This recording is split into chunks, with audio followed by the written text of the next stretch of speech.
Buenas noches, señoras y señores, bienvenidos a otra edición del Péndulo por Unicanal y feliz día a todas las madres que miércoles a miércoles nos acompañan en este programa. Hoy les proponemos tres temas. Uno tiene que ver con lo que pasó en Piraí porque hay diferentes versiones.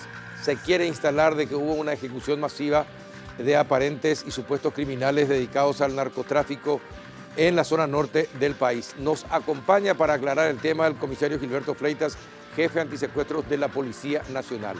El segundo bloque vamos a hablar acerca de los 9 meses de gestión del gobierno de Mario Abdo Benítez. ¿Qué nos espera a partir de ahora? ¿Qué van a hacer a partir del mes de junio hasta fin de año para acelerar la movilidad económica en nuestro país, teniendo en cuenta el enlentecimiento económico que sufrimos actualmente? ¿Qué pasa con las obras públicas? ¿Por qué la baja ejecución?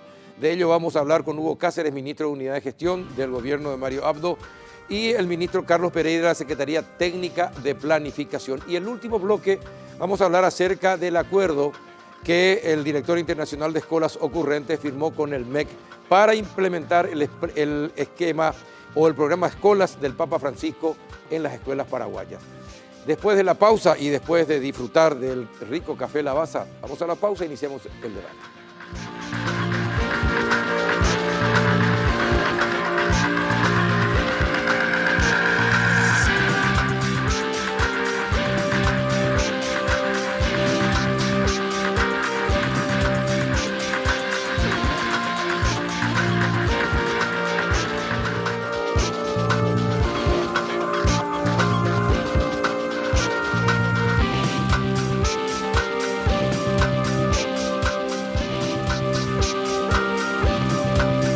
Buenas noches, comisario principal Gilberto Fleitas. ¿Cómo está? Usted es jefe del Departamento contra el Crimen Organizado. Sí, Carlos, buenas noches y mi respeto a los televidentes. Bueno, comisario, cuéntenos, ¿qué pasó en Piraí? ¿Qué es lo que pasó ahí? Se quiso instalar de que hubo asesinatos masivos, ya prácticamente después de estar detenidos, y a inocentes que no tenían nada que ver con el narcotráfico. Cuéntenos la historia, qué es lo que realmente pasó, y usted estuvo allí. Sí, yo estuve. ¿Y qué pasó, comisario? Bueno, nosotros con el Ministerio Público, Carlos, vinimos desarrollando, abriendo algunas carpetas de investigación tanto en Pedro Juan, en Capitambao, Canindeyú y Ciudad del Este. Esas zonas son de mayor influencia de los criminales organizados, transnacionales, vamos a decirlo. Y hay una investigación abierta en 4 zonas. Tal es así de que algunas son operativizables y otras no. Y en este caso, este grupo criminal había llegado a la finalización de la investigación y la inteligencia, y coordinamos incluso para el viernes. ¿De qué grupo estamos hablando? Estamos hablando del grupo de la operación Romay. Sí. ¿Por qué nace, de dónde nace Romay? El nombre de la operación, Sí. por ejemplo.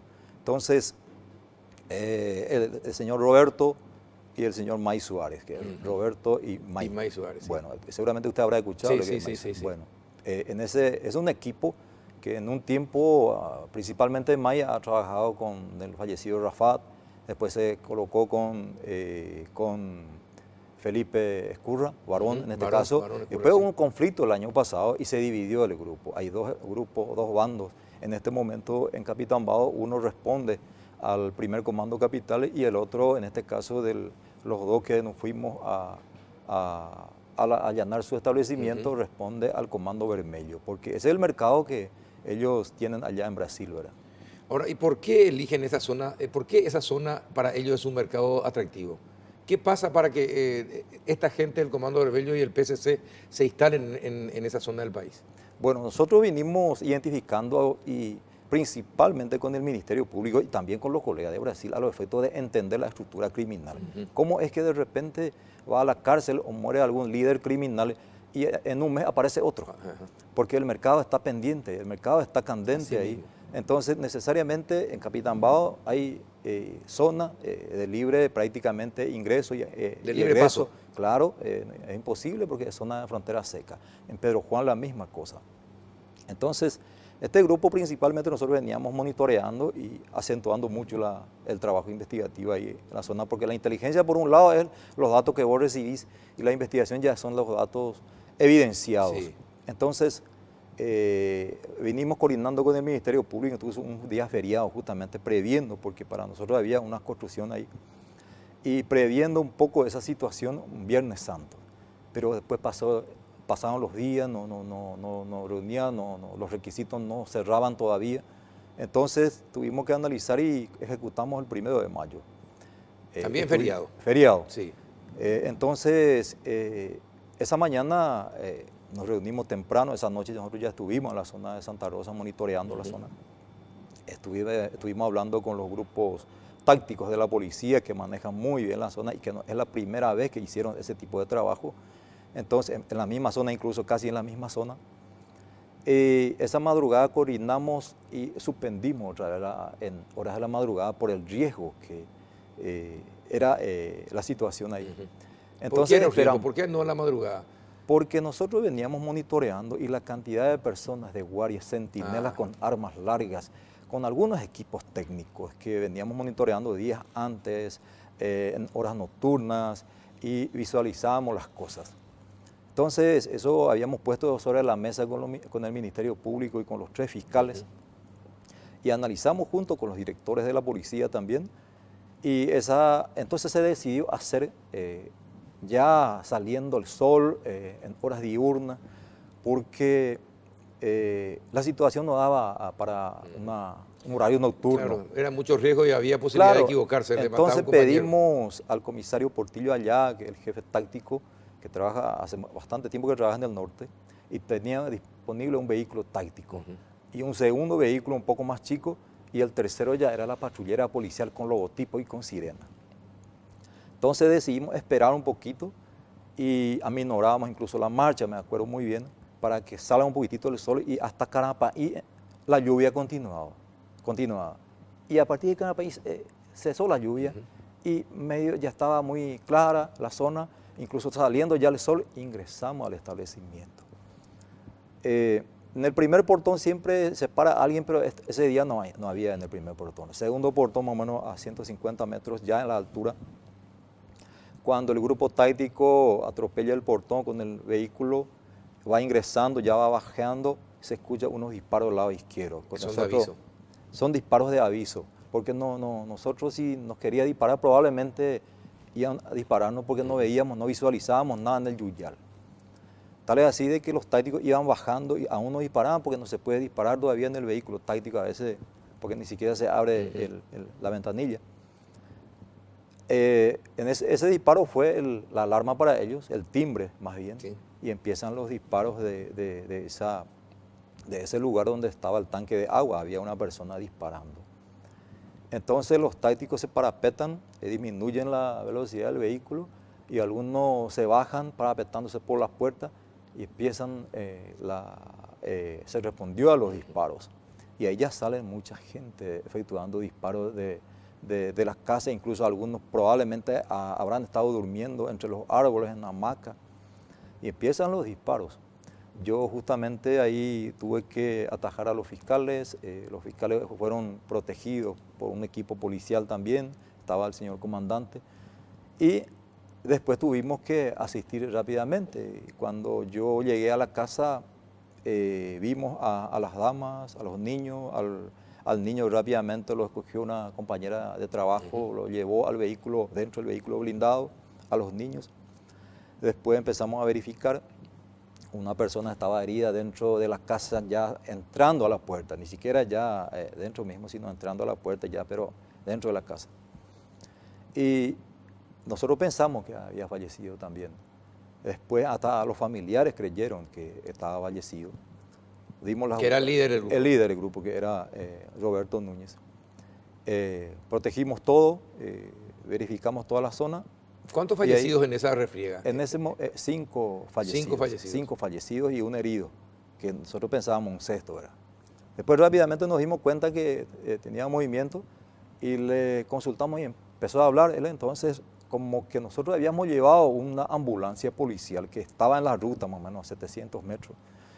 No había señal telefónica. tuvimos que enviar un vehículo a la ruta y lo trajo a la ambulancia. Y la ambulancia creo que pasó de 10, 15 minutos máximo para que se le alzara a la ambulancia y pueda llegar. En ese momento pensamos Capitán Bado, porque Capitán Bado no tiene un hospital bueno, entonces tuvo que girar a la derecha y venir a Santa Rosa de la Guardia, que tiene un hospital más adecuado. Sí, más adecuado, claro. Entonces, eso es lo que pasó, le auxiliamos rápidamente, empezamos a identificar a las personas y a levantar las evidencias. Pero todos los fallecidos, ¿todos eran delincuentes? ¿Están confirmados que formaban parte del grupo? ¿Dispararon armas? ¿O algunos, como dicen algunos familiares, fueron ejecutados? Porque, por suerte, aparecieron después los celulares y aparecieron algunos videos donde se muestra a aquellos que supuestamente no sabían usar armas, como dijeron sus familiares, y que supuestamente eran los albañiles portando armas y estando en los marihuanales. Algo en favor, finalmente es algo en favor de la policía ese documento. Sí, Carlos. Yo no quisiera entrar en detalle en la cuestión familiar, porque es muy dura esa situación. Y te cuento, te doy un ejemplo nada más. Estoy seguro que habrán hecho de la misma manera esta gente cuando vinieron a trabajar en ese lugar.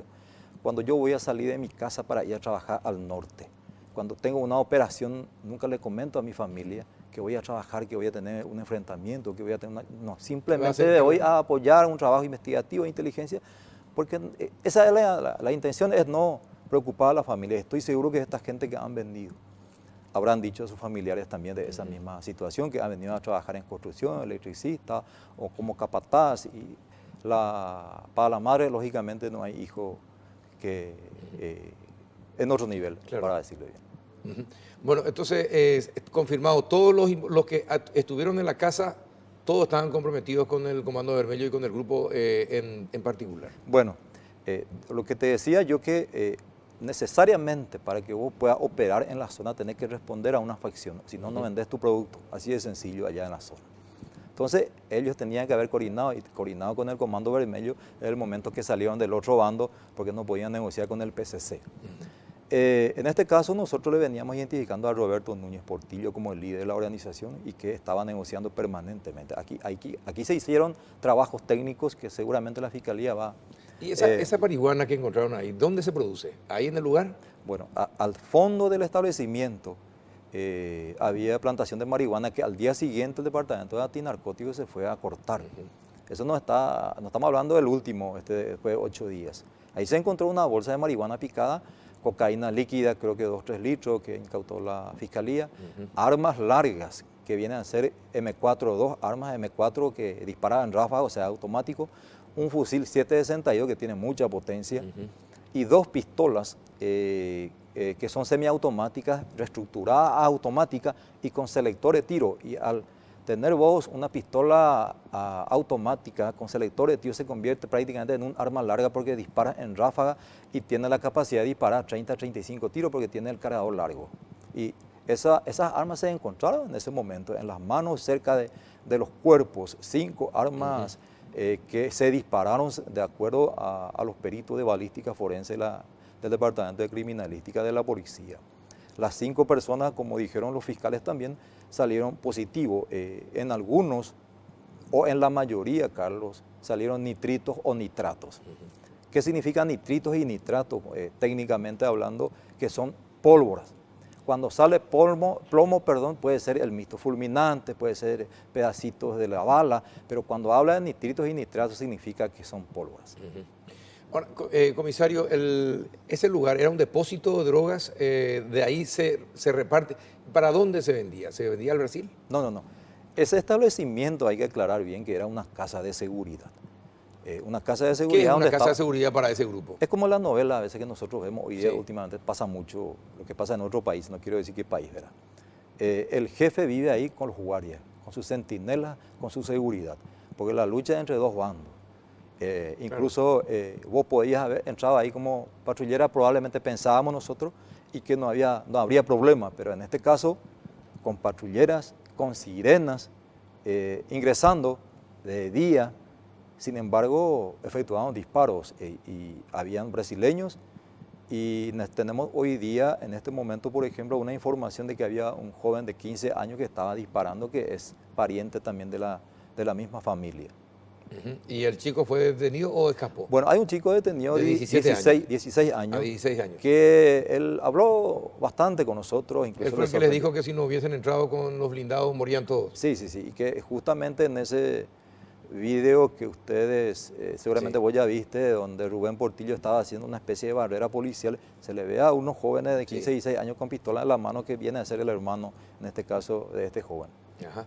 ¿Ellos usaban a niños indígenas para el acopio de la marihuana? Bueno, hay que tener en cuenta que esa es una casa de seguridad. Sí. Y ellos en el fondo tenían marihuana y de ahí a 9 kilómetros.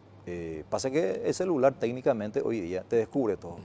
Nosotros venimos, ahora son 3 celulares analizados, faltan 15 celulares en este momento que estoy seguro que ha de tener más información. Más cosas, bueno. Esos celulares lo delataron, nosotros vimos muy bien, incluso hay otras imágenes que no se han socializado, imágenes muy crudas, muy duras, de niños a punta de armas largas y cortas trabajando en horas de la noche, porque esas imágenes, amenazados, esos videos, sí. Se hicieron a las 10:30, 10:45 de la noche. Y del celular de Roberto Núñez Portillo. ¿Qué significa eso? Roberto Núñez Portillo estaba en ese establecimiento, claro, estaba filmando él. ¿Para qué filma? Es la pregunta siempre de Carlos también, y la pregunta veo que algunos colegas también hacen. Pasa que es como que yo creo que acá tenemos una azucarera que exporta a Estados Unidos, azúcar orgánica, y viene incluso la empresa a fiscalizar de su plantación. Y también estos criminales también se controlan la producción, la calidad del producto. Son empresarios pero del crimen. Claro, entonces ellos hacían videos cortitos porque la zona no tenía buena señal. Y esos videos cortitos nada más podías enviar, porque si era video largo no podía más enviar, y tiene que enviar permanentemente, porque ya tenemos hoy un número brasileño identificado y que ya estamos intercambiando con los brasileños, y los brasileños ya están identificando allá el patrón. Que sería el que recibía esos videos y las imágenes. Sí. Y al que se le enviaba también la droga probablemente. Claro, no. Por ejemplo, tenemos noticia de que han salido una camionada de ese lugar. Es prácticamente un barrio en el monte, Carlos, 14 campamentos, 350 bolsas de marihuana picada que equivalen más o menos a 12.000 a 14.000 kilos de marihuana, se quemaron después de 8 días. 14 toneladas de marihuana. 14. ¿Y cuánto es el valor económico de todo eso? Bueno, yo no quisiera hablar en ese tema porque el costo en Brasil ya tiene otro totalmente. Acá hay que tener en cuenta que el cultivador es como está cultivando la mandioca o el algodón, menos gana dentro de es el que toda menos gana, sí. Y el que transporta, el que coloca los productos son los que justamente ganan mayor cantidad de dinero. ¿Y quiénes son los que trabajan? Aquellos que estoy seguro, eso seguramente el Ministerio Público va a estar analizando qué pasa con el cacique, porque normalmente el cacique es que trae a los niños, a los menores o a otros más para trabajar. ¿De qué lugar son los chicos que estaban trabajando ahí, que eran obligados a trabajar? De ahí a 2 kilómetros, a 3 kilómetros hay una comunidad indígena. En esa zona hay muchas comunidades indígenas y un poquito más hacia aquellos lados, hacia Curuguatú también hay muchas comunidades. ¿Y ya pudieron identificar de qué grupos son? Estamos en eso, Carlos, porque el trabajo tenemos que hacer conjunto con el y Ministerio Público al cacique y a los padres. Y eso va a determinar el Ministerio Público. Acá hay gente, hay personas que saldrán orden de detención por ellos porque están los vehículos, están las motocicletas, está el encargado del establecimiento a cuyo nombre se estaba haciendo todas las gestiones. El Ministerio Público en este momento no hay, solamente que tenemos poco tiempo todavía y los plazos a veces nos exigen mucho, al menos para los fiscales. Todavía la investigación está iniciándose, porque una cosa es lo que pasó, ahora recabar y manejar toda la información a partir de lo que encontraron ya es otra parte de la investigación. Claro. No, lo importante, Carlos, que nosotros antes de acudir a hacer ese allanamiento habíamos ingresado al Ministerio Público un documento formal de la vinculación de las personas y sus antecedentes de los líderes principales. Nosotros nos hemos reunido en 3-4 oportunidades con los 3 fiscales analizando, evaluando las consecuencias antes, durante y posterior a este procedimiento, porque sabíamos de lo que nos esperaba en ese establecimiento. Bueno, ahora, ¿cuántas personas en total detenidas? Son 6 personas detenidas. 6 personas. ¿Y habló este señor que estuvo herido, el jefe? No. Él está en emergencia. Sigue médica. todavía Aunque internado. hable Carlos en este momento, incluso algunos familiares han hablado con nosotros. Y la propia esposa, en este caso Luana Antunes, que está también detenida antes de que se vaya al Buen Pastor, había conversado conmigo y le sorprende a ella que, ¿por qué reaccionaron? Porque yo he visto a la patrullera cuando venía ingresando y tuve que entregarme. A mí me sorprendió la actuación y del repente de los compañeros, al menos dijo ella en ese momento. ¿Por qué? ¿Cuál era la orden? Si llegaba la policía a entregarse todos. No, eso no nosotros enfrentarse. manejamos. Hoy respetamos mucho la postura de Roberto Núñez. Es un procesado, tiene una causa penal. Nosotros como policía, del momento que él declara en el Ministerio Público, ya no podemos hablar con él.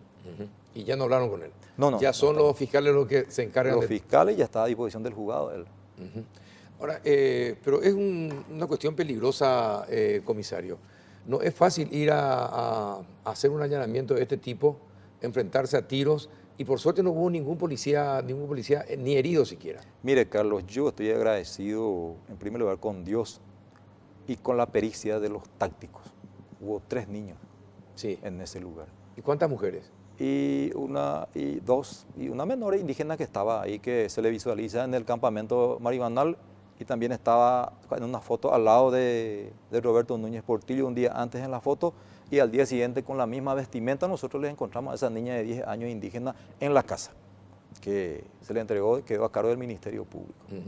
¿Y qué pasa en esos casos con esos chicos? ¿A dónde son llevados? Bueno, eso queda ya a cargo del Ministerio Público, porque ahí intervino nosotros naturalmente los 3 fiscales de crimen organizado, y para el levantamiento de los cuerpos y de las evidencias se encargaron, y también de la inspección de los cuerpos se encargaron el fiscal de Capitán Bao y la médica forense de Capitán Bao. Ninguno era albañil, es decir, albañil en el sentido estricto de solamente dedicarse a eso. Bueno, yo le escuché incluso a Rubén Portillo, a un familiar, decir que era ayudante de albañil y que la señora vive en Castillo Cue, detrás de la colonia Manitoba. Yo conozco mucho ahí esa zona.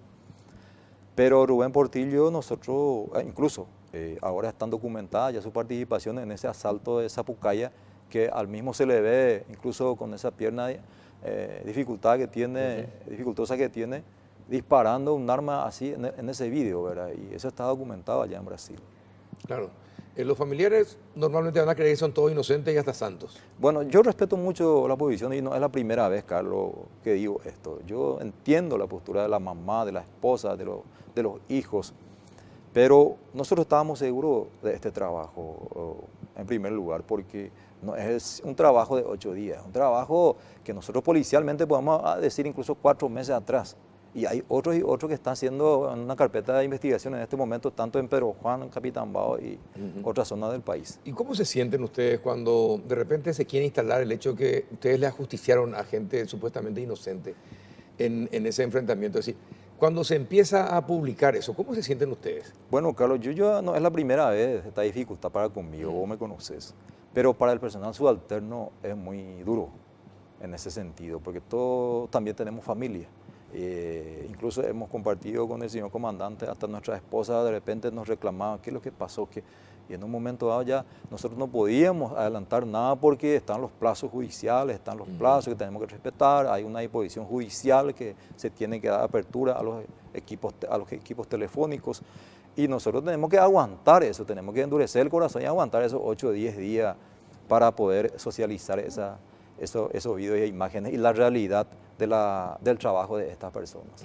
Y te cuento también además, Carlos, que en el año 2017, y vos seguramente te acordás, con el mismo equipo táctico habíamos hecho un campamento de marroquiños que hacían un proceso físico de la marihuana, convertirlo en polvo, Sí. y porque dura más en polvo la marihuana y puede llegar a Europa. Porque nuestra marihuana normal en paquete de esa manera a veces no llega a Europa para los criminales, porque la humedad llega consigo. Entonces no es bueno el producto. Y en ese campamento, Carlos, me acuerdo que teníamos fijas 30 personas. Entramos a las 2 de la mañana y gracias a Dios no hubo heridos siquiera.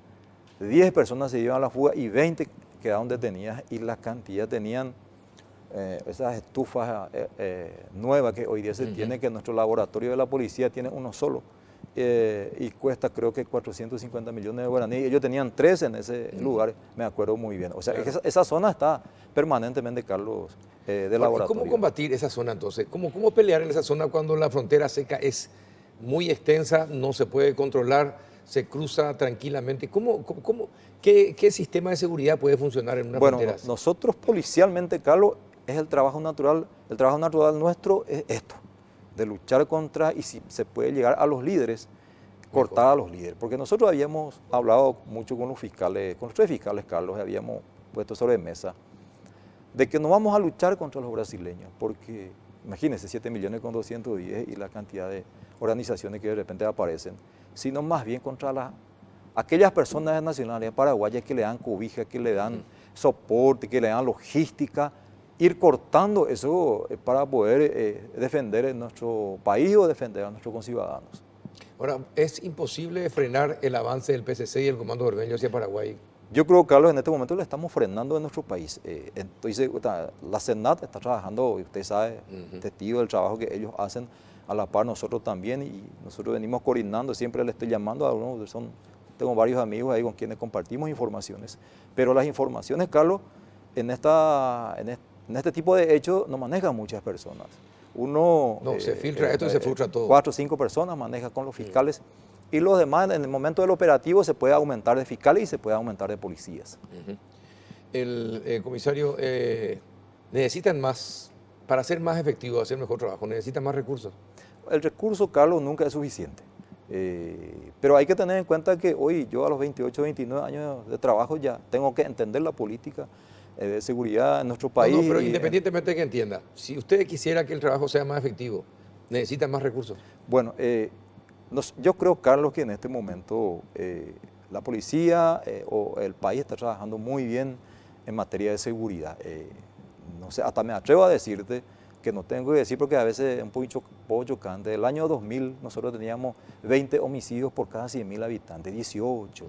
Y hoy estamos cerrando el 2018 con 7,1 homicidios por cada 100.000 habitantes. O sea que yo he trabajado con mucho tiempo con los colombianos. Durante 3 años han estado conmigo trabajando, me voy a Brasil, a Argentina, y les sorprende un poco esa estadística y viene disminuyendo ese porcentaje de nuestro país, mientras que ellos a veces no tienen ese porcentaje, justamente, pero eso, la percepción es otra cosa a veces para la ciudad. Y la realidad es exactamente así mismo.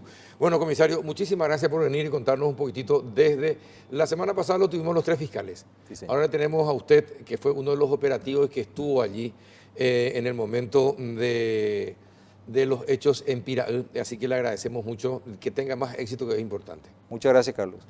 Enseguida estamos con el ministro Hugo Cáceres de la Unidad de Gestión del Gobierno de Mario Abdo Benítez y Carlos Pereira, ministro de la Secretaría Técnica de Planificación. ¿Habrá más recursos para la policía? Que se preparen, ya le vamos a preguntar en instantes, ya volvemos.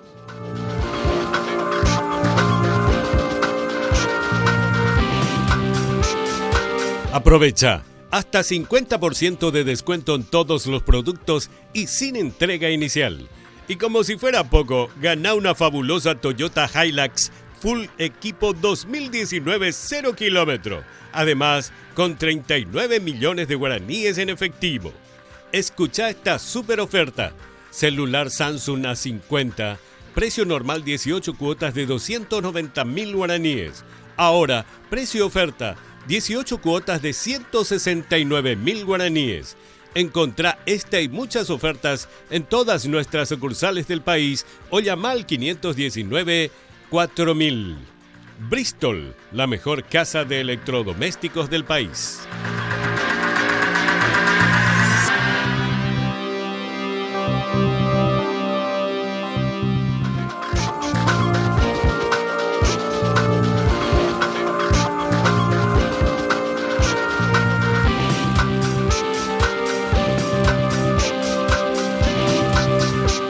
¿Qué tal? Buenas noches, ministro Hugo Cáceres, ¿cómo anda?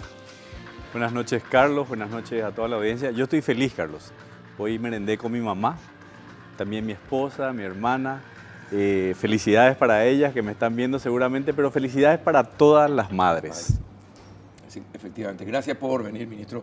Don Carlos Pereira, ministro de la Secretaría Técnica de Planificación, ¿qué tal? Buenas noches. Buenas noches, Carlos. Un saludo cordial también a la audiencia. Gracias por invitarme. También estoy muy feliz, hoy estuve con mi madre, estuve con mi hermana, con mi esposa por supuesto y con mi suegra también, así que estoy con todas las Sí. madres de mi familia y No, no, todas las felici- mujeres sí, de su entorno. de mi familia. Exactamente. Entonces, Bueno, estamos muy contentos. les felicito porque tienen todavía a la mamá y aprovechen la oportunidad y abrácenle todo lo que puedan todos los días, apachúrrenla, Así es. porque cuando empieza a faltar después es increíble lo solitario que uno se siente. Bueno, pero vamos a hablar de nuestro tema. ¿Qué pasó en estos 9 meses de gobierno? La economía se volvió lenta.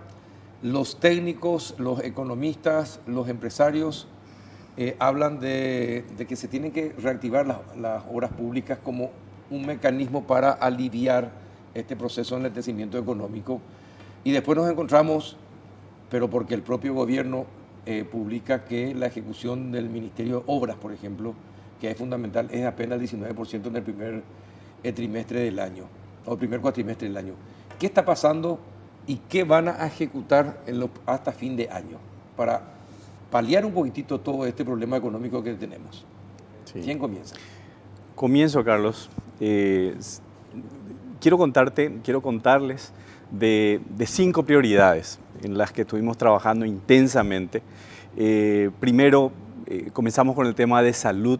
Sabes que cuando la gente en el interior, pero aquí también, quiere acercarse a un hospital, a veces la falta de recursos, los problemas de amontonamiento en los hospitales, estamos teniendo como prioridad la atención primaria de la salud, lo que se llaman unidades de salud familiar, que de repente algunas personas no conocen, son como pequeños centros de salud que se están equipando y en este año se inauguran 109 nuevas, equipadas con todos los recursos médicos. Hay 877 cargos concursados para completar 411 de estas unidades de salud familiar. 8 de cada 10 paraguayos pueden ser atendidos por esas unidades, porque los temas de salud no necesitan llevarse todos a los hospitales, ¿verdad? Entonces, esa es una prioridad importante, 1. 2, la transformación educativa que bien conoces, Carlos. Ahí, con la asistencia de Jeffrey Sachs, estamos trabajando igualmente ya encaminándonos con la Universidad de Columbia de Estados Unidos y la Universidad Católica de Chile, junto a la Universidad Nacional de Asunción. Tuvimos la primera audiencia pública, ya empezando ese proceso, ese gran diálogo que nos va a llevar a un pacto por la educación y mejorar definitivamente nuestra calidad de educación. Tercero, un tema demasiado importante para la economía que vos mencionaste, el tema de la conectividad vial. Ahí tenemos 3 puentes internacionales después de 60 años.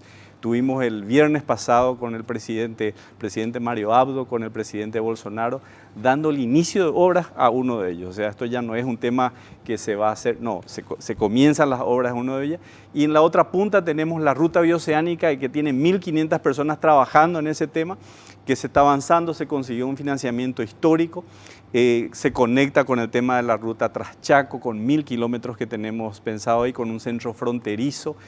También el cruce que vamos a tener sobre la represa de Yacyretá, el cruce con Argentina, también es otro tema histórico. Y algo que afecta a toda la población hoy, que es el tema de las inundaciones. O sea, ahí tenemos proyectos de Costanera Sur, Norte, que son 5.000 viviendas, soluciones definitivas para la gente. ¿En cuánto tiempo, ya no, las inundaciones no van a afectar tanto a las poblaciones? Teniendo en cuenta lo que usted está diciendo, ¿verdad? Sí. ¿En cuánto tiempo el país va a estar mejor conectado vialmente y las aguas ya no van a ser un impedimento para que la movilidad de la gente, de los productos y de que ya no ocurran muertes de niños paraguayos porque no pueden llegar a un centro de salud cuando están enfermos? ¿En cuánto tiempo? Nosotros queremos, como dice el presidente, a esto ponerle cronogramas, planes, presupuesto, ¿verdad? Y a lo que estamos comprometidos es alcanzar soluciones definitivas de 5.000 viviendas. El problema, Carlos, es mayor. Pero si atacamos estos temas, vamos a dejar una hoja de ruta muy importante y quizás los problemas más críticos solucionados, ¿verdad? Igualmente está el tema de Pilar, que también hay un proyecto importante en ese sentido. Así que eso. Yo te mencioné 3 prioridades. La cuarta, la lucha contra el narcotráfico, el crimen organizado, la corrupción. Ahí se hicieron acciones con la Secretaría Anticorrupción, que se fortaleció, la Secretaría Anticontrabando igualmente, el asesor especial del presidente, el ministro Arregui en ese tema.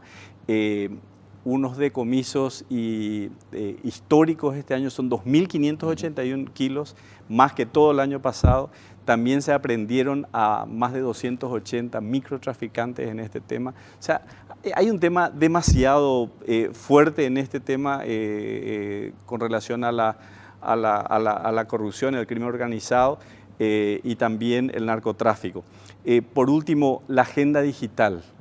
La agenda digital es un proyecto transformador que nos va a ayudar a mejorar la velocidad que tenemos de Internet. Los cables submarinos vía Argentina, ahora estamos viendo una conexión también a través de Bolivia, Brasil, pero también los trámites digitales para ayudar a la ciudadanía con su cédula, con la documentación, va a ayudar en la transparencia. Y en ese sentido estamos avanzando, vemos que la gente está participando en esto, los jóvenes se van interesando, así que eso más que bienvenido. Termino, Carlos, ya con el tema de energía, que es clave. Tema de energía. A propósito de energía, sí. Antes de que me diga, sí. Hubo esa reunión entre Mario Abdo Benítez y Bolsonaro donde se dijo, se sentó ya, Brasil ya sentó una postura respecto de la energía del tema Itaipú, así como se publicó. El presidente Mario Abdo se reunió 5 veces con... No, pero en esta última reunión, teniendo en cuenta lo que se publicó, hubo ese encuentro y esa postura brasileña ya señalando que no iban a poder pagar el costo, etcétera, etcétera. De vuelta, Carlos, el presidente se ha reunido 5 veces con el presidente Bolsonaro. Esta vez estuvieron abocados a al inicio de obras de este puente. Personalmente acompañé al presidente en ese viaje, así que no hubo tiempo también de mayor diálogo porque vino la tormenta, así que, pero ese diálogo continúa. Pero contésteme directamente, ministro. No, Por favor, no. Ministro, contésteme directamente. Sí. ¿Hubo o no hubo mención durante el encuentro entre los dos presidentes? ¿Hubo o no hubo mención a lo que se publicó? Según una fuente confiable que supuestamente estuvo en ese encuentro. A mí no me consta, Carlos, participé, estuve a la compañía del presidente, el diálogo entre ellos es muy fluido, así que no me consta. Según usted no existió. No existió, sí. O sea, eso está más claro. Sí. Gracias. No, por favor. Vio que nos cuesta. Bueno, y a ver, don Carlos, el ministro habló de los proyectos en Pilar. ¿Cómo se va a solucionar el problema de Pilar? Bueno, realmente, Carlos, yo quiero iniciar mi intervención diciendo que el presidente de la República me pidió a mí revisar un poco la agenda de la Secretaría Técnica de Planificación con foco en la productividad. Nosotros tenemos 2 desafíos bien marcados, mejorar el gasto público y tratar de crear mecanismos y condiciones para mejorar la productividad transversalmente. La productividad, deberíamos democratizar la productividad porque tenemos que ser más productivos todos. En ese contexto hemos iniciado un trabajo conjunto con el Ministerio de Obras Públicas y con el Ministerio de Urbanismo, Vivienda y Hábitat, de manera de poder escudriñar un poco los procesos internos y por sobre todas las cosas identificar los cuellos de botellas y aquellos procesos que estaban siendo obstruidos en el avance de las obras. Vos sabés muy bien de que además de los procesos burocráticos que eso conlleva en el proceso de licitaciones de la Ley 2051, también el factor climático jugó acá en contra. En ese sentido, el día lunes pasado, el presidente de la República ya sacó el decreto 1741, donde declara emergencia vial en todos los tramos, en los diferentes departamentos, en los 17 departamentos del país. Hay unos estudios técnicos que indican de que hay una intransitabilidad de 10.000 kilómetros en la región oriental, 3.000 kilómetros aproximadamente en la región occidental.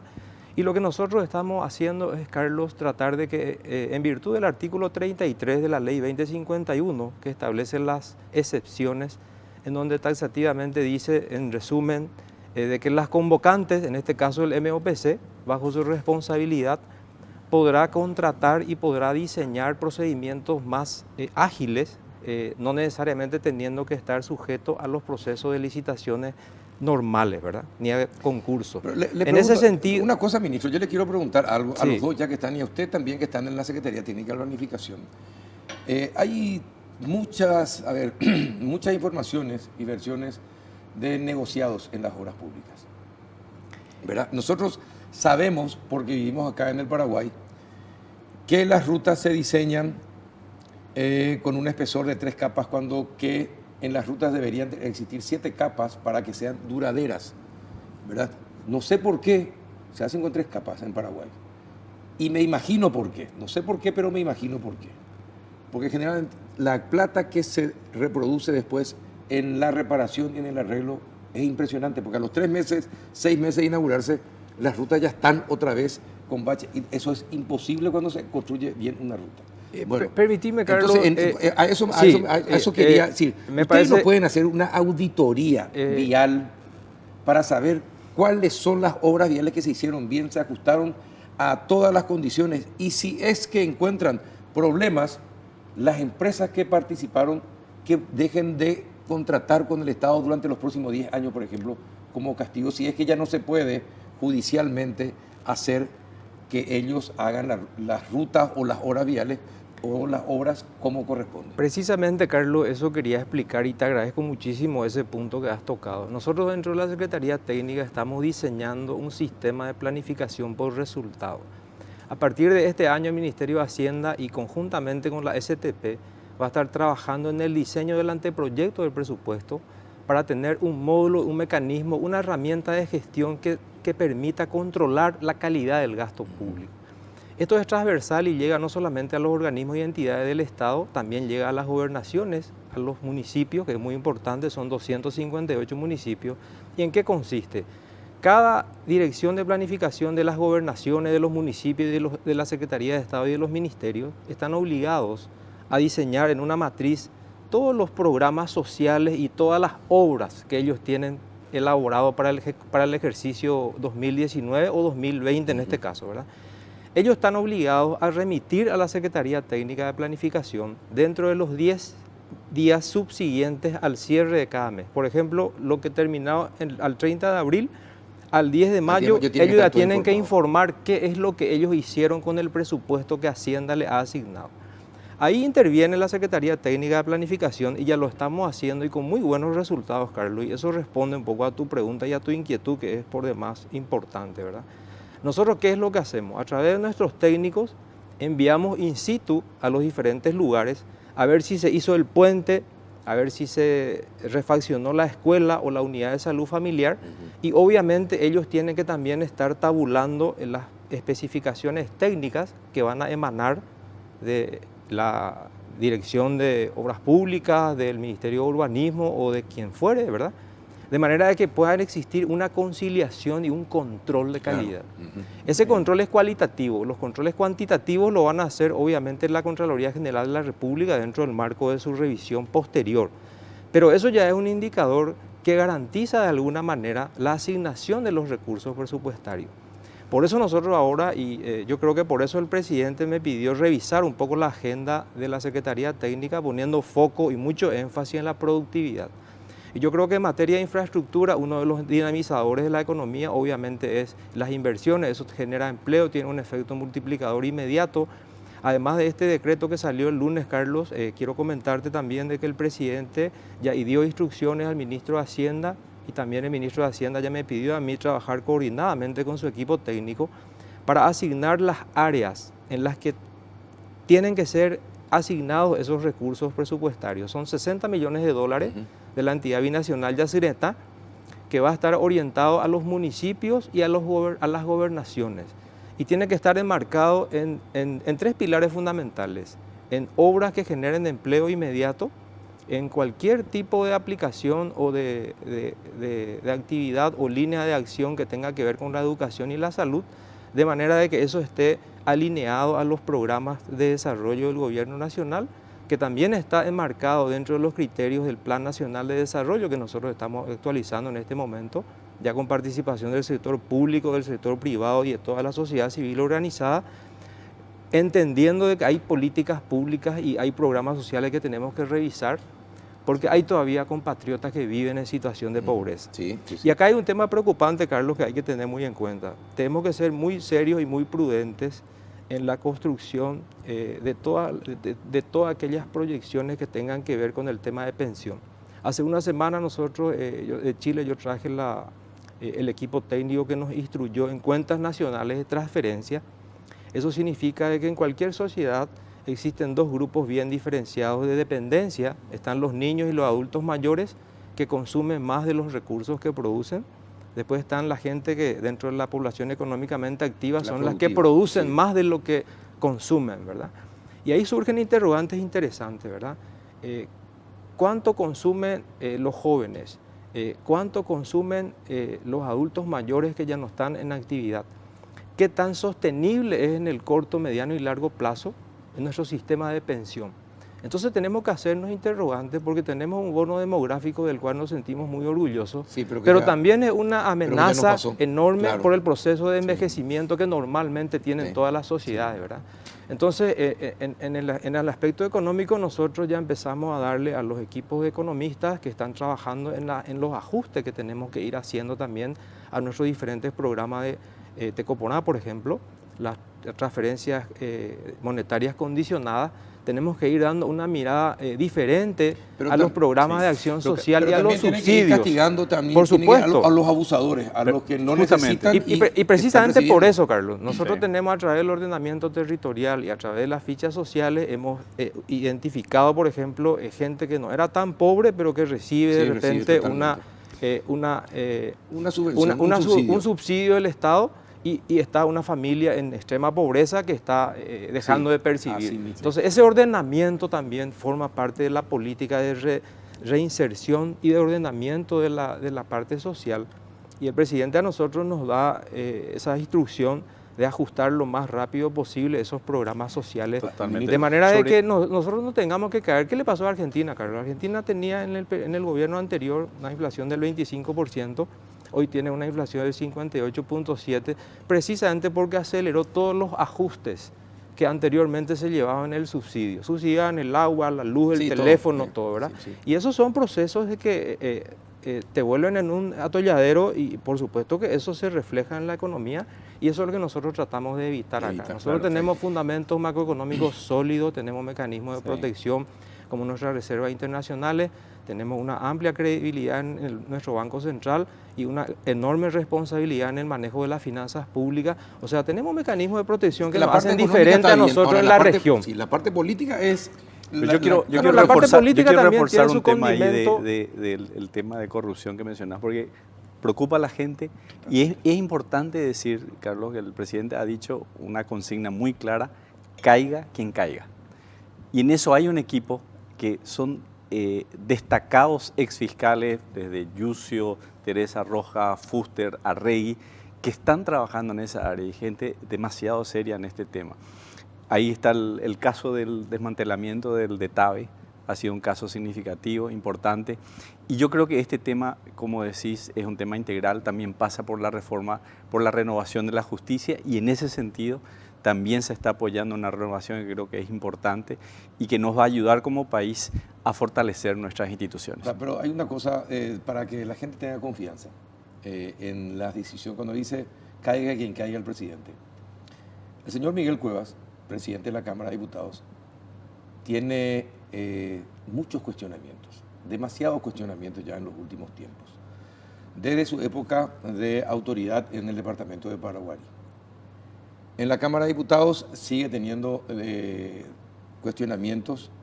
Yo sé que el presidente de la República ha recibido datos e informaciones acerca de su participación en cuestiones no muy santas, ¿verdad? Yo sé que el presidente sabe. Y es necesario que la gente se dé cuenta que el presidente, el caiga quien caiga no es solamente cuando haya una sentencia, sino el caiga quien caiga también, es decir, vamos a separar a este que en realidad no puede, con todos estos antecedentes, no puede seguir asistiendo con nosotros a reuniones importantes, como la que tuvo con el presidente de Brasil, por ejemplo, ¿verdad? Es decir, estar en la primera línea, al lado del presidente que dice caiga quien caiga, y con todos los cuestionamientos, me parece que son detalles que son muy importantes que hay que tener en cuenta, ministro. Y te enfermaste, ¿qué vas a hacer? Te enfermaste y no pudiste venir. Yo te entiendo y te agradezco, pero nos tiene que... Esos son los mensajes que son muy importantes. Muchas veces aquellos mensajes que no se hablan son más importantes que aquellos que se dicen explícitamente. Entiendo lo que decís, Carlos. Creo que el evento en Brasil es un tema institucional para comenzar, ¿verdad? Estuvo el presidente de la Cámara de Senadores, estuvo el presidente de la Cámara de Diputados. Es un evento histórico.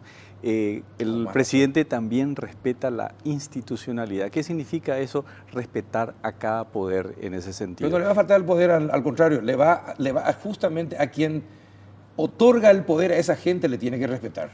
Y es la gente común la que le otorga el poder a los representantes para que estén. Me parece que son consejos. Ahora, Entiendo. si se siguen o no se siguen los consejos, ya es una decisión política del presidente y sus asesores. Pero le cuento nomás que cuando es importante esos gestos que hacen falta para que se dé cuenta uno de que está hablando con un presidente que en serio va a respetar la institucionalidad. Claro. ¿Verdad? Bueno, y sigamos con nuestro tema. ¿Qué pasa con el Ministerio de Vivienda? Se están inaugurando todavía y haciendo todas las obras que eran del gobierno anterior y durante esta gestión todavía no se siente. En los últimos días fue muy cuestionada esta situación. ¿Qué es lo que se puede hacer con el Ministerio de Urbanismo y Vivienda? A mí me llamó el ministro Dani Durán. Mañana tenemos una reunión. ¿Ya está por acá? ¿Ya está por el país? Sí, me Sí llamó está. el lunes y mañana tenemos a las 9 una reunión. Nosotros ya hemos avanzado, ¿no? ¿En la Secretaría? No, en el Ministerio de Urbanismo De y Urbanismo. Vivienda, sí.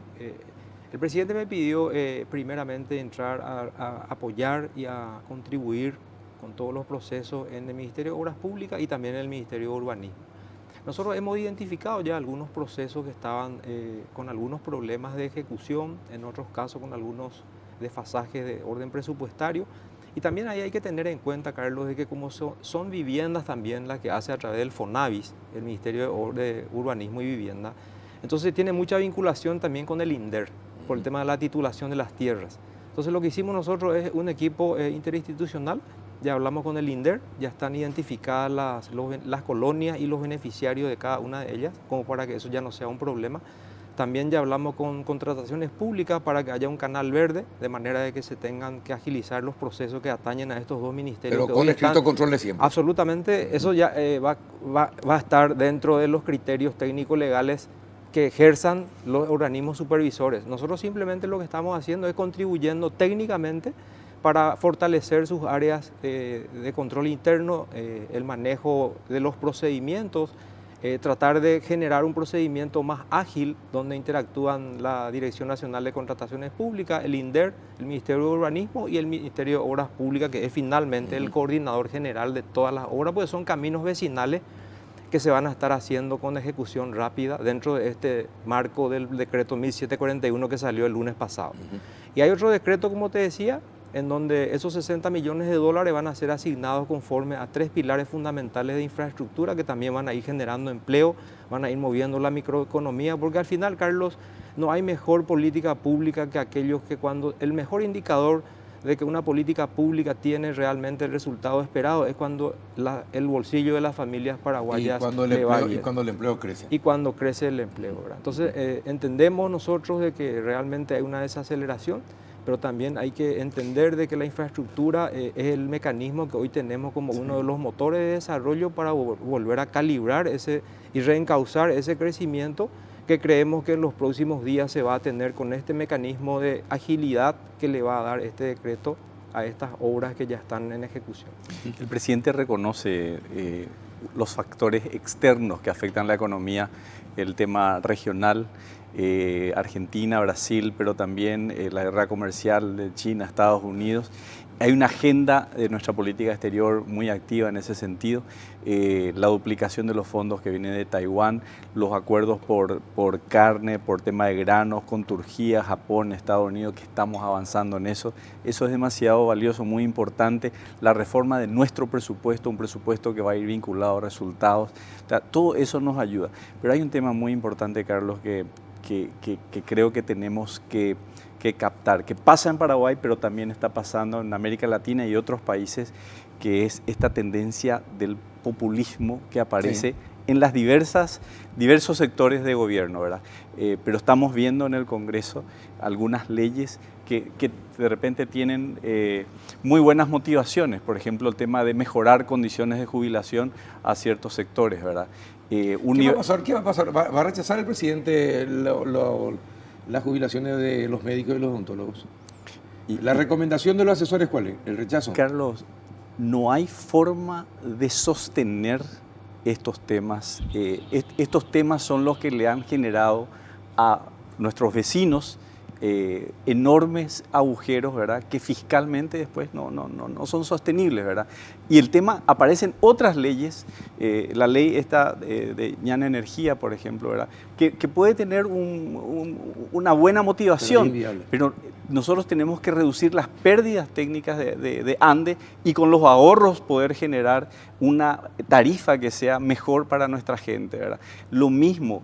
Te cito otro ejemplo, hay otro proyecto de ley que quiere universalizar la pensión a adultos mayores. Es muy lindo, muy bueno, pero nosotros en la otra punta tenemos solamente 1% de inversión en infancia temprana, de 0 a 4 años. Infancia, así mismo. Tenemos 12% de desnutrición en ese sentido. O sea, tenemos que enfocar los recursos que tenemos donde realmente estamos necesitando más y donde más impacto de desarrollo. Ojalá podamos atender esas necesidades que son legítimas y que queremos a la medida que el país crezca, pero no podemos hipotecar nuestro futuro en ese sentido. Gracias, ministro, por venir. Le comprometo a algo, ministro. Sí. Estos dos temas que usted acaba de citar, ¿quiénes son los responsables de responder ante la opinión pública? Y entonces charlamos, le traemos acá y que nos explique la jubilación de los médicos y este otro proyecto. Ya hablamos con el presidente de la ANDE sobre la inviabilidad del proyecto de energía, ¿verdad? Pero del de los adultos mayores y compañía, la universalización. ¿Quién puede venir para que le explique a la ciudadanía esto que usted está diciendo, que es preocupación del gobierno? ¿Le parece si acordamos quién puede venir? Porque queremos que esté acá en el Péndulo. Naturalmente el Ministerio de Hacienda es quien sigue estos temas, Carlos. Así que el señor Benigno va a tener que estar con nosotros la próxima semana. Sí, gracias, ministro, por Muchas venir. gracias. Gracias, muchas ministro, gracias. por acudir. Gran gusto estar acá. Y enseguida vamos a hablar con José María del Corral sobre la implementación del programa Escolas Ocurrentes en nuestro país, a la vuelta de la pausa. Llegaron a Bristol las super ofertas para mamá. Aprovecha hasta 50% de descuento en todos los productos y sin entrega inicial. Y como si fuera poco, gana una fabulosa Toyota Hilux Full Equipo 2019 0 kilómetro. Además, con 39 millones de guaraníes en efectivo. Escucha esta super oferta. Heladera Midea de 300 litros, 2 puertas. Precio normal 18 cuotas de 165.000 guaraníes. Ahora, precio oferta, 18 cuotas de 119.000 guaraníes. Encontrá esta y muchas ofertas en todas nuestras sucursales del país o llama al 519-4000. Bristol, la mejor casa de electrodomésticos del país.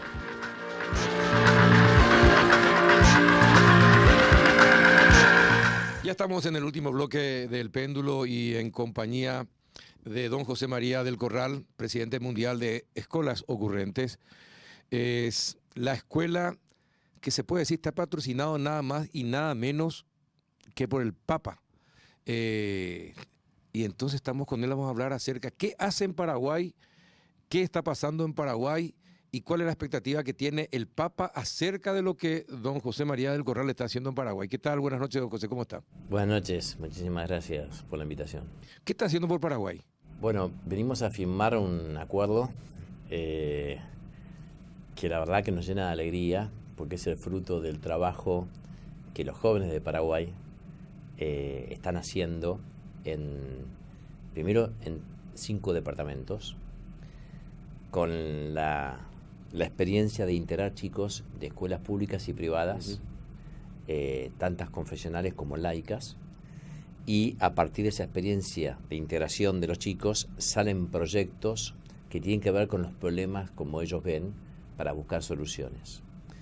Todo eso se fue desde el 2015, desde antes que llegara el Papa Francisco, se fue trabajando. Empezó primero en Bañado Norte, después siguió a Paraguarí y a otros lugares. Y lo interesante fue que, claro, se fue multiplicando y los propios directores de los colegios y los propios jóvenes fueron como organizándose porque había que darle continuidad. ¿Y por qué se fue multiplicando? ¿Qué pasa? ¿Qué tiene de particular el sistema para que se vaya multiplicando rápidamente? Bueno, porque como usted bien indicó, el Papa, además de ser Papa, nosotros decimos, es un excelente maestro. Y él, cuando asume en Buenos Aires, se da cuenta que en medio de la crisis argentina, lo que había que empezar era por la educación.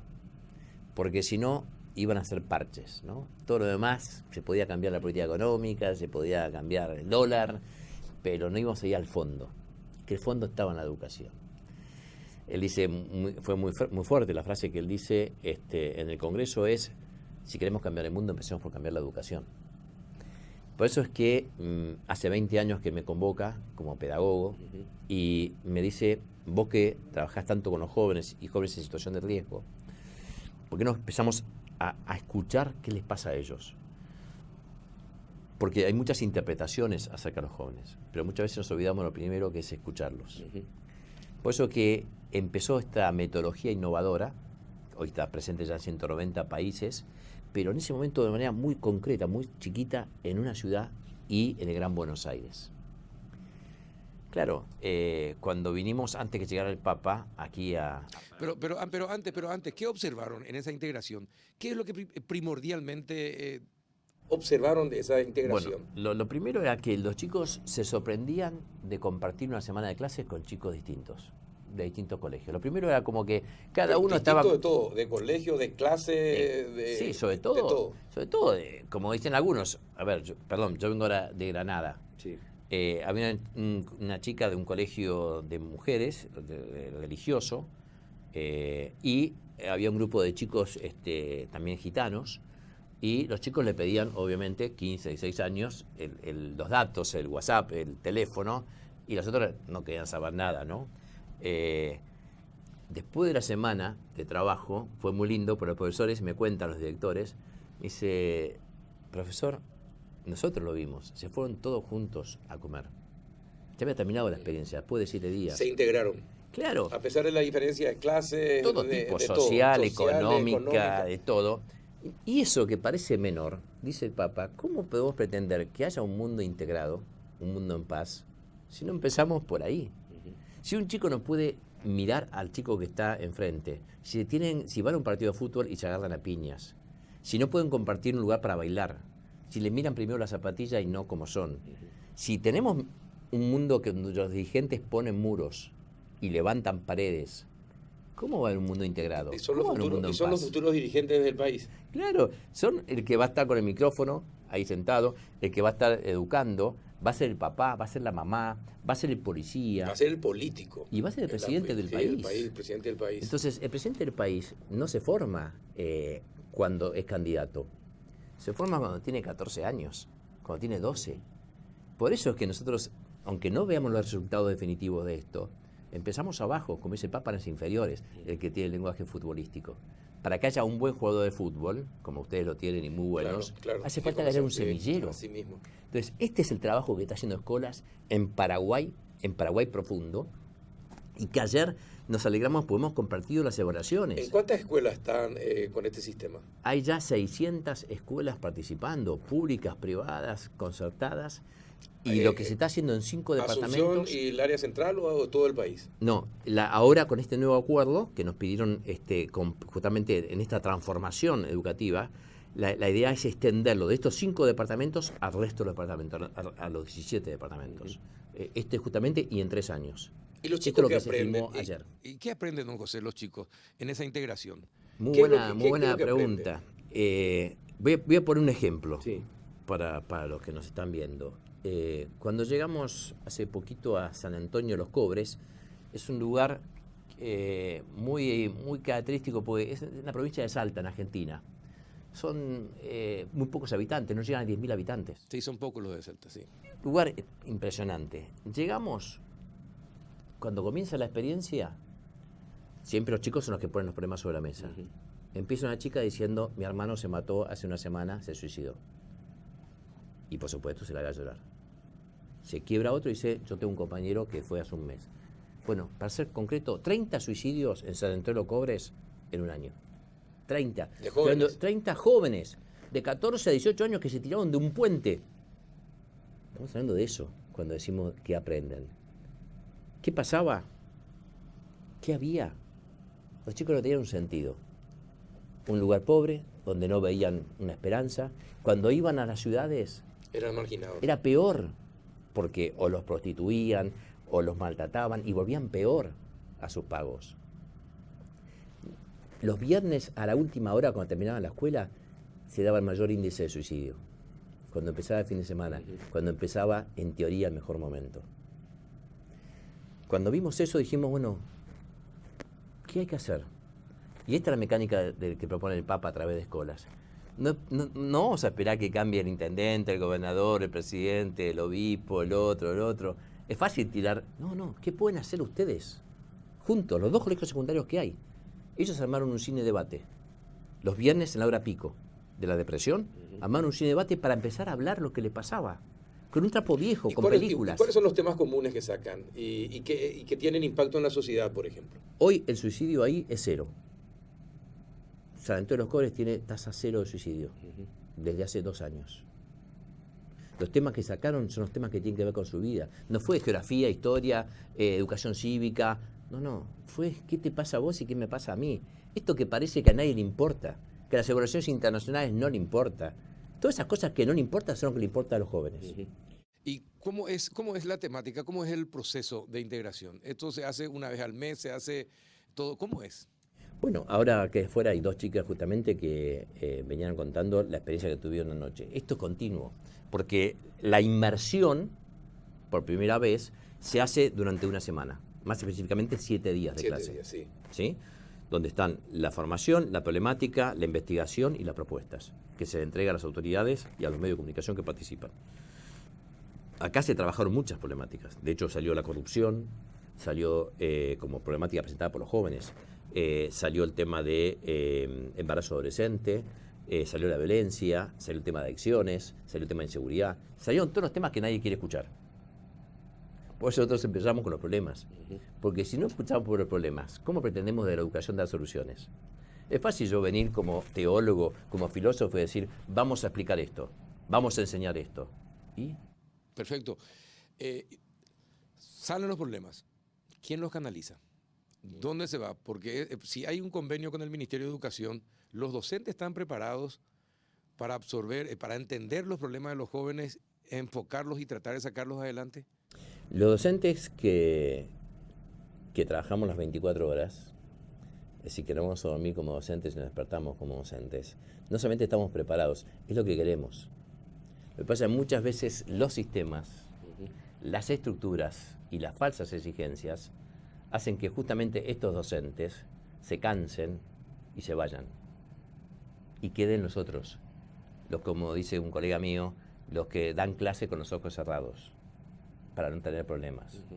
Entonces, lo que vimos aquí en Paraguay es que cuando se genera un espacio distinto, y lo vimos con el MEC, lo vimos con el Ministerio de Educación, los docentes de verdad, los inspectores, los supervisores, se súper entusiasman. De hecho, son ellos mismos que dicen, hay que ir también a tal colegio, etcétera. Piense usted que los chicos que hicieron la experiencia de ciudadanía, ahora en el secundario, están yendo ellos, como formadores, a las escuelas primarias en su tiempo libre. Ellos están enseñando fútbol con valores y arte en las escuelas primarias. Y los chiquitos, que antes los directores tenían miedo y ponían rejas para separar primaria de secundaria, ahora no solamente no hay rejas en esos colegios, y lo pueden ir a ver la cámara, como sacaron las rejas, sino que además le dicen, ahí está tu profe. ¿Y sabe lo que es para un chico de 15 años que le diga un chiquito al hermano, ahí está tu profe?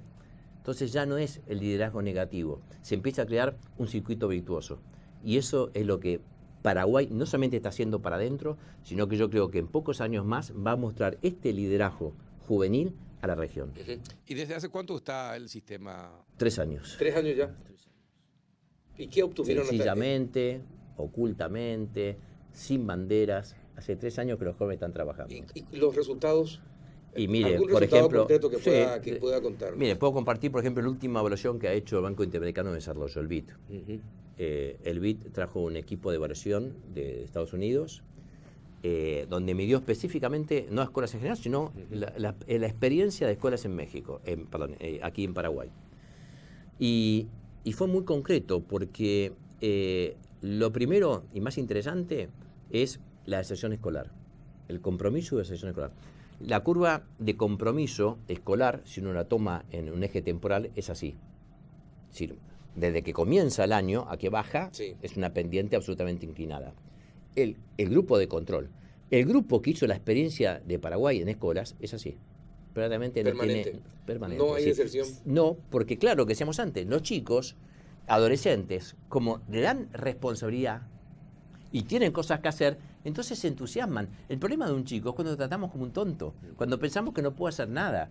Cuando a un chico se le da responsabilidad y en vez de los adultos hacerse adolescentes, los adultos promueven que los adolescentes se hagan adultos, el sistema cambia. ¿Dónde podemos conseguir esos índices para mostrarle a la gente estos son los resultados? Estas son las escuelas donde la deserción escolar prácticamente no existe y esta sí muestra la curva de deserción. Porque sería muy importante mostrarle a la gente, porque es un resultado concreto de este Tal trabajo cual. de escuelas ocurrentes. Tal cual.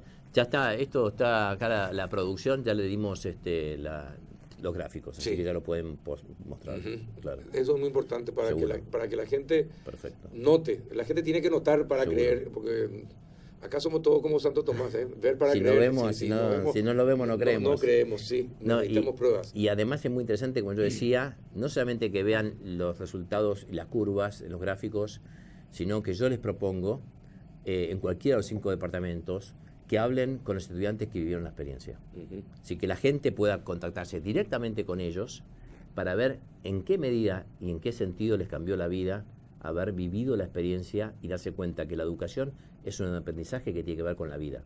Ahora, y usted que es pedagogo, ¿cómo se vincula todo esto de juntarnos entre todos, sin importar clase, raza, religión, clubes deportivos, etcétera, etcétera? ¿Cómo eso se combina o coincide con lo académico?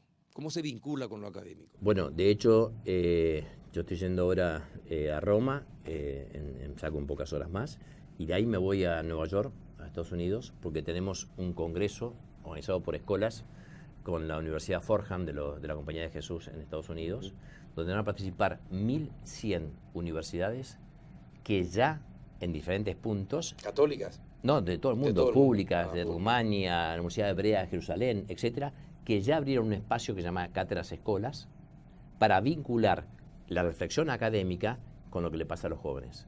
Porque justamente uno de los problemas que había del sistema educativo es que estaba encerrado en sí mismo. No solamente la escuela estaba encerrada en sus 4 paredes, la primaria estaba encerrada con sus 4 paredes, la secundaria estaba encerrada, la universidad estaba encerrada. Entonces, ¿qué hacían? El profesor universitario, que a mí me tocó estar de ese lado, decía, y bueno, los chicos vienen cada vez peor del colegio. Y el colegio secundario que decía, los chicos vienen cada vez peor de la primaria. Y la primaria que decía, los chicos vienen cada vez peor de la familia. Y la familia que decía, y con los medios de comunicación que hay. Y así, Sí, al final la prensa siempre la culpa. damos la calecita, damos la vuelta y que quedaba solo era chico. Entonces, ¿qué hizo el Papa? Dijo, acá esto no se sale con una ley. No se sale con un ministro de Educación iluminado. Esto se sale con un trabajo concreto, hecho a partir de los jóvenes y donde el mundo adulto firme un acuerdo, un pacto educativo. Sobre esto no importa la política partidaria, sobre esto vamos a trabajar. Eso es lo que está llamando a hacer el Papa en el mundo entero. ¿Y la religión hasta qué punto está inmerso en esto? Como es creación del Papa, es decir, y los chicos no todos son católicos, no todos son cristianos, entonces, ¿cómo se vinculan? Nosotros justamente, como bien, muy buena pregunta, nosotros no buscamos ni preguntamos si un chico es católico Perfecto. para participar, para nada, porque justamente el Papa le puso un ejemplo en una reunión que hubo de encargados de educación católica. Claro, porque el Papa unas críticas de estas cosas, por supuesto, recibe desde adentro también, y él les respondía con este ejemplo muy fuerte, ¿no? Como es el Papa Francisco. Dice, si un chico se está ahogando en el mar, vos no le preguntás de qué religión es para ver si te tirás a salvarlo. Vos te tirás, aún perdiendo la comodidad de estar en la playa y aún sabiendo que a lo mejor no volvés tampoco vos. La escuela se va a tirar siempre que haya un chico que necesite. No le preguntás de qué religión es. Bueno, y en cuanto el convenio con el Ministerio de Educación y la Oficina de la Primera Dama, ¿qué contempla? Contempla extender esta misma experiencia ya evaluada, ya tan fuerte, todo el país? para todo el país, Para para todo el que país. para que Paraguay todo pueda tener esta experiencia y no solamente el centro. ¿Y en Argentina cómo es? En Argentina está funcionando dentro de un barrio que se llama la Villa 31, barrio Carlos Mujica, no sé si conocen. Es un barrio muy fuerte porque es una villa de 60.000 familias, es una villa muy grande, que está separada por una vía del tren al barrio más caro de Argentina, no solamente de Buenos Aires, que es Palermo Chico, Barrio Parque. ¿Y qué hizo Escolas? Bueno, juntó a estudiantes secundarios, jóvenes, adolescentes de ambos barrios. Voy a poner un solo ejemplo. Yo fui director, de hecho, de uno de los colegios más caros de Buenos Aires, además de trabajar en la villa. Muchas veces los chicos salían, o las propias familias venían, les robaban zapatillas, etcétera, otros chicos. Entonces se quejaban a la policía iba a la justicia ya son menores, entonces no se puede hacer nada. Entonces nosotros venimos al colegio y los de enfrente nos roban. Entonces, esta fue la propuesta justamente del Papa. Dijo, bueno, hagamos escuela de vecinos, lo que ahora se llama escuelas ocurrentes. Entonces, juntamos los chicos de los colegios secundarios, por supuesto con cierta resistencia de los padres al principio, sobre todo por temor a lo desconocido, con chicos adolescentes de acá y de acá, del otro lado de la vía. Se juntaron. La problemática que eligieron, obviamente, fue seguridad. Cuando estaban hablando de sus problemáticas, como explicábamos recién en la metodología de Escuela de Ciudadanía, uno de los chicos dijo, bueno, si con los que nos vienen a robar, no puedo decir adjetivo, que nos vienen a robar de enfrente, claro, pero se olvidó que acá no estaba hablando solamente con su compañero, estaban los de enfrente ahí. Exacto. Y entonces uno dijo, perdón, yo vivo ahí, mi papá no es un ladrón, es un trabajador, y encima no tenemos seguridad privada nosotros. Juntos armaron un proyecto que hoy es modelo para el jefe de gobierno de la ciudad, que soy yo, Enrique Larreta. Entonces, es mentira que los chicos no quieran hablar de sus problemas. Es mentira que sean indiferentes a lo que pasa. Como dice el Papa, no tienen los espacios y los líderes sanos para que estas cosas se puedan dar. ¿Y los colegios cómo se involucran? ¿Cómo los colegios hacen para participar? Es gratuito, simplemente entrar a la página web www.escolasocurrentes.org y se anotan. Yo soy de tal colegio, director de tal colegio. ¿Es el colegio que se anota o son los estudiantes los que se anotan? El programa de Escuela Ciudadanía es a través del colegio. Por otro, queremos el compromiso del colegio y queremos que el docente sea parte de lo que estamos haciendo, no por afuera. Bueno, y en este momento en Paraguay ya están más de 600 escuelas. Más de 600 escuelas participando y la verdad que este nuevo llamado que nos hace ahora el gobierno de Paraguay es sumamente desafiante porque es juntar a todos para poder extenderlo al resto del país. Es realmente un desafío, ¿no? Sí, apasionante. Bueno, ¿y el Papa qué dice? ¿Está enterado de los resultados? Bueno, el Papa, lo decía al principio de la nota, el Papa no sé por qué, debo confesar, después de 20 años de trabajar con él, que no sé por qué, es un amante de Paraguay. Amante de Paraguay. No solamente cuando vino acá, y ustedes lo vieron, sino que, les pongo un ejemplo. Hace poco fue el Sínodo de los Jóvenes. Se reunieron jóvenes del mundo entero con el Papa. En el Sínodo el Papa quiso que Escolas participe porque Escolas lleva también la voz de los jóvenes que no son de la Iglesia. No solamente la voz de la Iglesia. Y fue muy interesante porque el Papa en el pre-Sínodo de los Jóvenes cita el ejemplo de Paraguay y dice, los debates, los diálogos que yo personalmente vi cuando fui a Paraguay, en la experiencia de escuelas en Paraguay, ojalá lo tenga la Cámara de Diputados de Argentina. En ese momento Argentina está discutiendo la ley de aborto. Ojalá muchas cámaras tuvieran el nivel congresistas, tengan el nivel que estos chicos de Paraguay. 3 veces citó como ejemplo la juventud de Paraguay y la fuerza que tiene. Sin hablar, por supuesto, de la mujer paraguaya, que usted ya sabe todo lo que siempre ha dicho el Papa. ¿Cómo los padres vencen los prejuicios para integrarse? Es decir, los padres se integran también con los chicos porque hay muchos prejuicios. Rico, pobre, la raza, el color. Es decir, hay mucho prejuicio de por medio. Y los padres se integran también. Los padres... ¿O es más difícil? Es mucho más difícil. Ellos, ¿sí? Es mucho más difícil trabajar con nosotros. Me incluyo porque soy papá de 4 varones. Es mucho más difícil. Y por eso en este mundo al revés, yo sé que lo que voy a decir suena a lo mejor poco errado, pero en este mundo al revés, empezamos por los hijos, para trabajar después con los padres. Son los hijos los que comprometen a los padres, son los hijos los que le sacan los prejuicios a los padres, son los hijos los que terminan educando en estas cosas a nosotros los padres. La integración es más fácil con los hijos que con los padres. Pero totalmente, la educación es más fácil. ¿En cuántos países están replicando el modelo? 190 países. ¿En 190? 190 ¿Y países. con cuántos chicos operando en...? Ya son más de 1 millón de jóvenes que han vivido esta experiencia.